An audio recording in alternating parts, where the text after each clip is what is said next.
Very good morning friends. तो कैसे हैं आप सब लोग। सुबह के 4:30 बजने के साथ ही मैं आपके सामने लेकर आ गई हूँ आज के मोस्ट इम्पॉर्टेंट करंट अफेयर्स को। तो फटाफट से आप सब लोग उठ के बैठ जाइए और शुरू करते हैं आज का इम्पॉर्टेंट करंट अफेयर्स, जिसमें आज मैं 2 दिसंबर में होने वाले सारे इम्पॉर्टेंट इवेंट्स को कवर करने वाली हूँ। तो चलिए शुरू करते हैं आज का इम्पॉर्टेंट लेक्चर। बट लेक्चर शुरू करने से पहले अगर आपने मेरे लास्ट के वीडियोस को नहीं देखा है तो डिस्क्रिप्शन बॉक्स में उन सब की लिंक है, और साथ ही साथ इस वीडियो की पीडीएफ अगर आपको चाहिए तो टेलीग्राम की भी लिंक डिस्क्रिप्शन बॉक्स में मिल जाएगी। आप वहां से जाकर इसकी पीडीएफ को भी डाउनलोड कर सकते हैं। तो आज के लेक्चर में पहला क्वेश्चन हो जाएगा सेम सेक्स मैरिज को लेकर। क्वेश्चन देख लेते हैं। Which country officially registered first sem sex marriage? किस देश ने आधिकारिक तौर पर पहला समलैंगिक विवाह पंजीकृत किया? तो आपका ऑप्शन ए हो जाएगा Nepal, B India, C Sri Lanka and D Myanmar. तो आपका इसमें आंसर हो जाएगा ए नेपाल। तो नेपाल में एक हिस्टोरिकल जजमेंट आया जिसमें सुप्रीम कोर्ट ने सेम सेक्स मैरिज को लीगलाइज कर दिया, और सुप्रीम कोर्ट के फैसले के 5 महीने बाद नेपाल में officially first sem sex marriage register हुई। तो ऐसा करने के साथ ही नेपाल साउथ एशियन कंट्री में ऐसी पहली कंट्री हो गई है जिसमें सेम सेक्स मैरिज को रिकॉग्नाइज भी किया गया और फॉर्मेलाइज भी किया गया।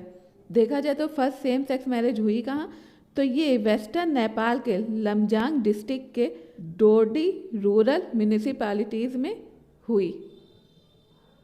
तो इसके साथ ही साथ एक क्वेश्चन बन जाता है कि सेम सेक्स मैरिज होता क्या है। तो इसके ऊपर मैंने ऑलरेडी एक वीडियो बनाया हुआ है जिसमें मैंने LGBT कम्युनिटी से लेकर जितनी भी इंपॉर्टेंट टर्म्स है जो कि आपके एग्जाम में आ सकती मैंने उनको उसमें कराया है, क्योंकि ये हमारे लिए इसलिए भी इम्पॉर्टेंट हो जाता है कि रिसेंटली सुप्रीम कोर्ट ने सेम सेक्स मैरिज को डिनाई किया था। तो ये आपके लिए बहुत ही इंपॉर्टेंट हो जाता है। तो उस वीडियो की लिंक भी मैंने डिस्क्रिप्शन बॉक्स में दे दी है, तो आप वहाँ से जाकर इस वीडियो को देख लेंगे तो आपको इसके बारे में क्लैरिफिकेशन हो जाएगी।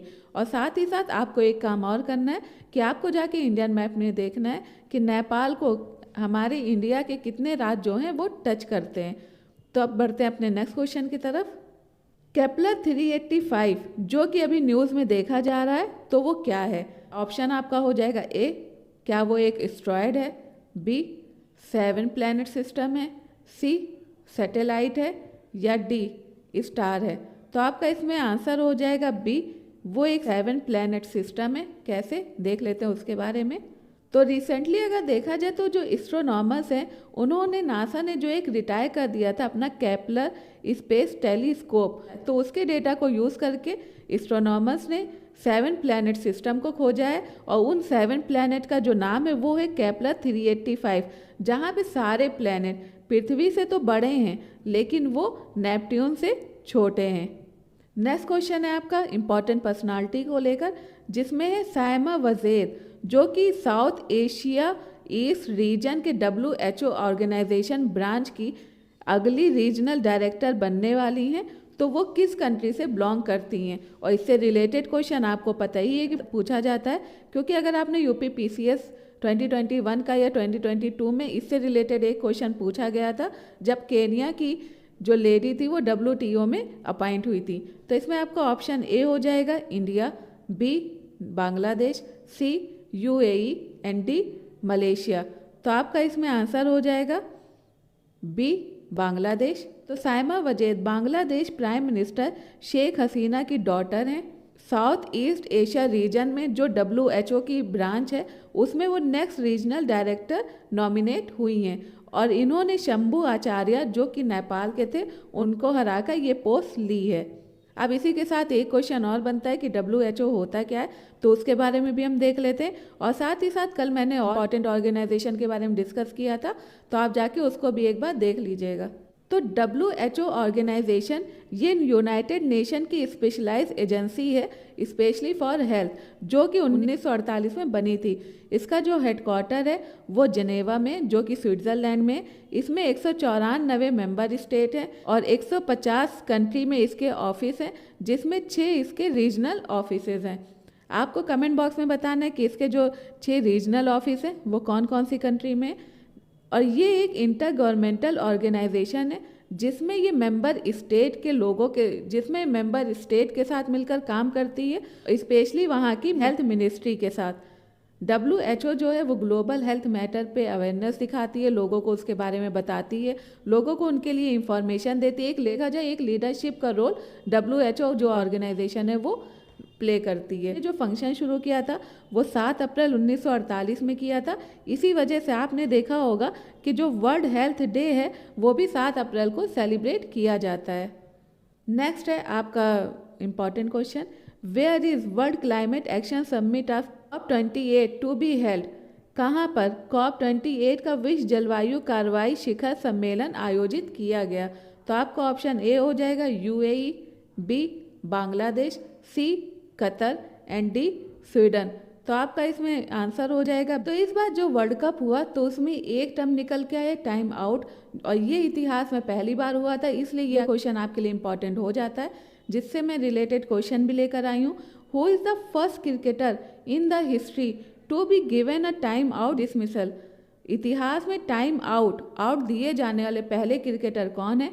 तो इसमें आपका ऑप्शन हो जाएगा A Hardik Pandya, B Angelo Mathews, C Pat Cummins and D Rashid Khan. मैं इसमें आपको ये पिक इस वजह से देती हूँ ताकि वो होता है ना कि जो चीज़ हम लोग विजुअलाइज कर लेते हैं तो वो हमको ज़्यादा टाइम तक याद रहती है। अगर कोई चीज़ हम देख लेते हैं, विजुअलाइज कर लेते हैं, तो वो चीज़ें हमको ज़्यादा टाइम तक याद रहती है। तो आपका इसमें जो आंसर हो जाएगा वो हो जाएगा एंजेलो मैथ्यूज़। तो एंजेलो मैथ्यूज जो कि श्रीलंका के हैं, तो उनको टाइम आउट डिसमिसल दिया गया था। और वो कब दिया गया था? जब वो वर्ल्ड कप खेल रहे थे बांग्लादेश के अगेंस्ट। और यह वाला वर्ल्ड कप कहाँ पे हो रहा था? ये दिल्ली में अरुण जेटली स्टेडियम में कप हुआ था। और इंटरनेशनल क्रिकेट की अगर 146 साल हिस्ट्री में देखा जाए तो ऐसा पहली बार हुआ है जिसमें किसी क्रिकेटर को टाइम आउट वाला आउट दिया गया हो। नेक्स्ट क्वेश्चन है, एज पर WHO और ILO यानी world health organisation and international labour organisation की रिपोर्ट के हिसाब से हर एक में से 3 डेथ जो है वो नॉन मेलानोमा स्किन कैंसर की वजह से हुई है। तो वो क्या फैक्टर है? तो आपका ऑप्शन ए हो जाएगा मोबाइल फ़ोन यूज़ करने की वजह से, बी सूरज के नीचे काम करने की वजह से, सी स्मोकिंग की वजह से, या डी आपका इसमें आंसर हो जाएगा बी वर्किंग अंडर सन। तो देख लेते हैं इसके बारे में। तो वर्ल्ड हेल्थ ऑर्गेनाइजेशन ने और इंटरनेशनल ऑर्गेनाइजेशन ने जो एक एस्टीमेट निकाला है तो उनके हिसाब से हर 3 में से एक तो इस तरह की चीज़ों को रोकने के लिए इनमें बोला गया है कि लोगों को एक कड़े कदम उठाने चाहिए ताकि जो मजदूर हैं, जो श्रमिक हैं, उनको इन सब चीज़ों से बचाया जा सके। और इसी के साथ ही साथ आज ही के क्वेश्चन से आपका मैप बेस्ड क्वेश्चन बन जाता है, जिसमें आपको बताना है कि नेपाल और बांग्लादेश इंडिया के कौन कौन से ऐसे राज्य हैं जो नेपाल और बांग्लादेश की बाउंड्री को टच करते हैं। तो आपको इसके बारे में बताना, और साथ ही साथ नेपाल और बांग्लादेश में आपको शॉर्ट नोट्स भी बना के रख लेने ताकि एग्ज़ाम के टाइम पे आपको दोबारा मेहनत ना करनी पड़े। तो आज के वीडियो में बस इतना ही। आई होप आपको मेरा वीडियो पसंद आया होगा। तो अगर आपको मेरा वीडियो पसंद आता है तो आप मेरे वीडियो को लाइक एंड शेयर और चैनल को सब्सक्राइब करना ना भूलें। तब तक के लिए अपना ख्याल रखें, पढ़ते रहें। Thank you, bye bye.